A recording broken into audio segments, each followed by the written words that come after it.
Hi everyone, thank you so much for tuning in on this week's episode of Connecting with Chels. You'll be finding me at Montesano State Park. As we wrap up the month of September and head into October, our eyes usually turn upward towards the trees. Now we're already a couple weeks into the fall season and maybe you're noticing that some of the leaves are starting to change color. Some patchy colors may develop on the trees this week, but we are still weeks away from the most brilliant colors of fall. Our peak fall foliage here in the Tennessee Valley usually occurs in mid to late October. Beginning along the Cumberland Plateau, so northeast Alabama, you typically will see a partial turning of the leaves first.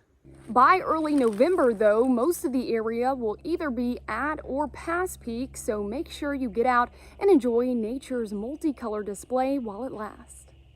Before leaves are shed, each turns a shade of rusty brown, vibrant yellow, amber, fiery red, or maroon. But why do leaves change colors in the first place? Let's find out. It all starts and ends with the sun. During the spring and summer, leaves are green because of the pigment chlorophyll. Plenty of sunshine helps to provide energy for chlorophyll through a process called photosynthesis.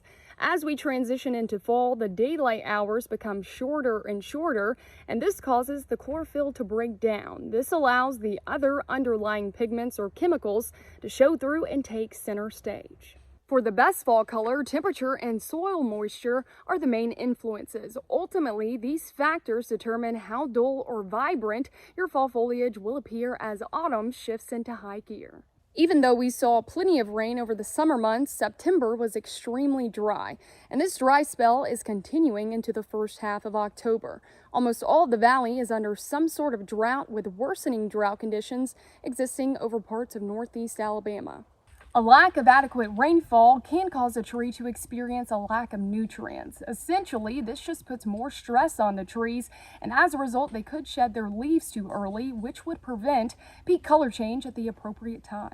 Additionally, a very warm period during fall can also add a good bit of stress on trees and lower the intensity of your favorite autumn colors. Our temperatures have been running nearly 5 to 10 degrees above average for quite some time now. Now, there are signals that we could see a big pattern change this month where much colder air will be settling in. However, an early frost would not be a good thing either for all of you leaf peepers. Unfortunately, fall foliage forecasting is not a perfect science, especially in the long term. But don't be surprised if this year's colors are not as vivid. Only time will tell, but half the fun is just trying to outguess nature. Thank you so much for tuning in on this week's episode of Connecting with Chels. Stay tuned for our newer episodes where you can find out how weather will impact your everyday life.